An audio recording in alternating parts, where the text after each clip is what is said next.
আপনাদের ব্যান ছিল তো, ব্যানটা উইথড্র হলো কেন বলুন? আরে বলতে সংখ্যা বলুন, ইঙ্গিত করলে কি করে?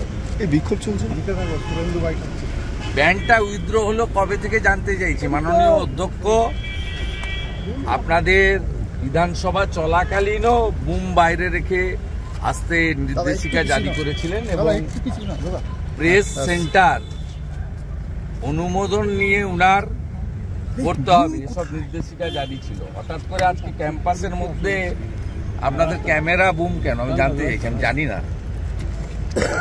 এখানে তো দেখা যাচ্ছে নবনির্বাচিত যারা প্রতিনিধিরা তারা বিক্ষোভ দেখাচ্ছেন, হয়নি বলে, শপথ হয়নি বলে। আচ্ছা, এই জন্য আপনাদের অ্যালাউ করা হয়েছে। তৃণমূলের দুজন নির্বাচিত সদস্য শপথ যারা নেননি তাদের ছবি যাতে ইলেকট্রনিক্স মিডিয়াতে আসে এবং প্রিন্ট মিডিয়াতে ছাপা হয়, সেজন্য আপনাদেরকে অ্যালাউ করা হয়েছে। তার মানে বিধানসভা সকলের জন্য নয়, তৃণমূল কংগ্রেসের জন্য। For the TMC, by the TMC, of the TMC, not for the constitution, not of the constitution, not by the constitution. এটাকে ধিক্কার জানাচ্ছি প্রথমত। দ্বিতীয়ত, মাননীয় অধ্যক্ষ তার আইন এবং ক্ষমতার বলে সব প্রথা ভেঙে তিনি রাজ্যপাল মহোদয়ের বক্তৃতা বাজেট অধিবেশনের প্রথম দিনে দিতে দেননি। এক যাত্রায় তো পৃথক ফল হয় না, পৃথিবীটা তো গোল।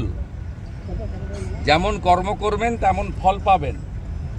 এবং মহামান্য স্পিকারের কার্যকালের মধ্যে সাংবিধানিক প্রধান মাননীয় গভর্নর তার ক্ষমতার বলে রাজভবনে গিয়ে শপথ বাক্য পাঠ করানোর জন্য নির্দেশিকা বা অ্যাডভাইসারি দিয়েছেন। স্পিকার মহোদয় তার ক্ষমতার বলে যেমন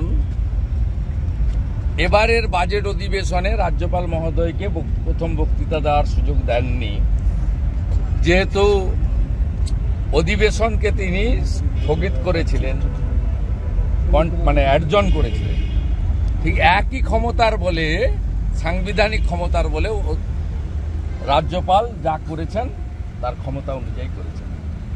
অধ্যক্ষ যদি ক্ষমতার বলে করে থাকেন, গভর্নরও তার ক্ষমতার বলে এটা করেছেন। আর রিগার্ডিং কোচবিহার,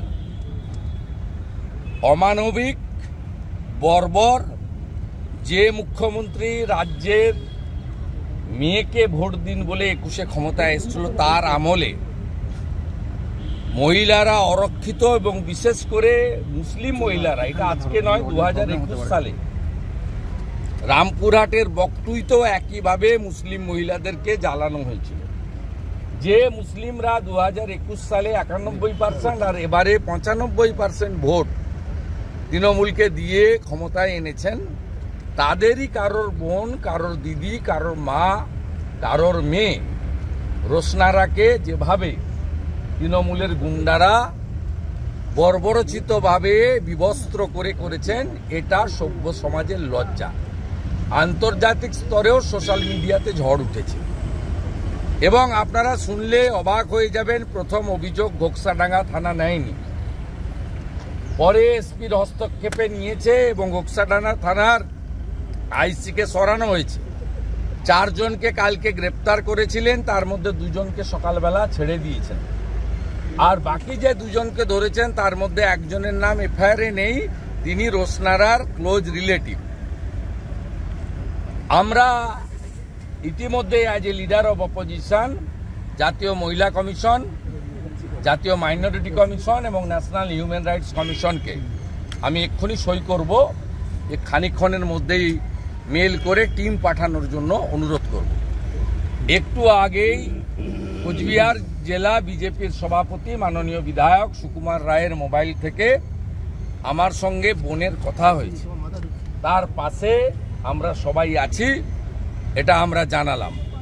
ভারতীয় জনতা পার্টির মহিলা বিধায়করা সোমবার দিন থেকে বিধানসভার গেটে আম্বেদকরজির মূর্তির কাছে বা পাশে এই অত্যাচারিতার পক্ষে ধর্নাতে বসবেন। আর এই थोड़ा डिस्टेंस मेंटेन करके कोई दिक्कत नहीं, वो टीएमसी को इजाजत दिया, बीजेपी को देगा।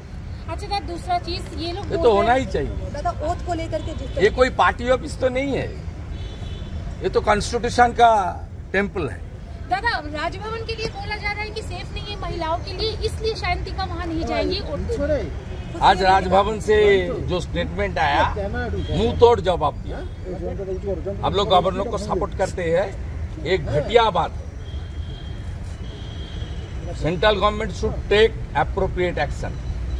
This type of unethical statement by the administrative chief of the state against the constitutional chief of the state.